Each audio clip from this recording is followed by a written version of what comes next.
நிச்சயமாக திருப்பத்தூர் மாவட்டத்தில் இன்று அதிகாலை முதலே தொடர் மழையானது தொடர்ந்து பெய்து கொண்டிருக்கிறது.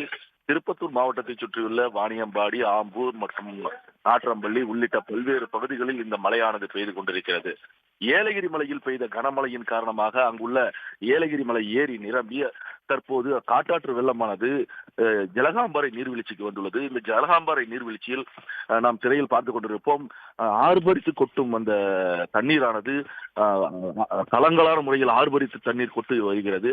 இதனால் இந்த ஜலகாம்பாறை நீர்வீழ்ச்சியில் யாரும் வரக்கூடாது என்று வனத்துறையினர் தடை விதிக்கப்பட்டுள்ளனர். மேலும் இந்த ஆர்ப்பரித்து கொட்டும் தண்ணீர் அந்த ஜலகாம்பாறை அனைத்து பாறைகள் வழியாகவும் கீழே உள்ள கோயில்கள் வரை இந்த தண்ணீரானது வந்து கொண்டிருக்கிறது. தொடர்ந்து அந்த ஜலகாம்பாறை நீர்வீழ்ச்சிக்கு அங்கு போலீஸ் பாதுகாப்பு மற்றும் வனத்துறையினர் பாதுகாப்பு பணியில் ஈடுபட்டு வருகின்றனர். சுற்றுலா பயணிகளோ அல்லது பொதுமக்களோ யாராவது அந்த பகுதிக்கு வந்தால் அவர்களை அங்கேயே பாதி வழியிலேயே தடுத்து நிறுத்தி மேலே மேலே மலைக்கு மேல் செல்லக்கூடாது என்று அறிவுறுத்தியும் அனுப்பப்படுகின்றனர். இந்த இது குறித்து வனத்துறை அதிகாரிகள் கூறுகையில், இந்த தண்ணீர் வடிந்தவுடன் அருவியில் மட்டும் தண்ணீர் வரும்போது மட்டும்தான் குளிக்க அனுமதிக்கப்படும். அதற்கு ஒரு வார காலம் ஆகும் என்றும் தெரிவித்துள்ளனர்.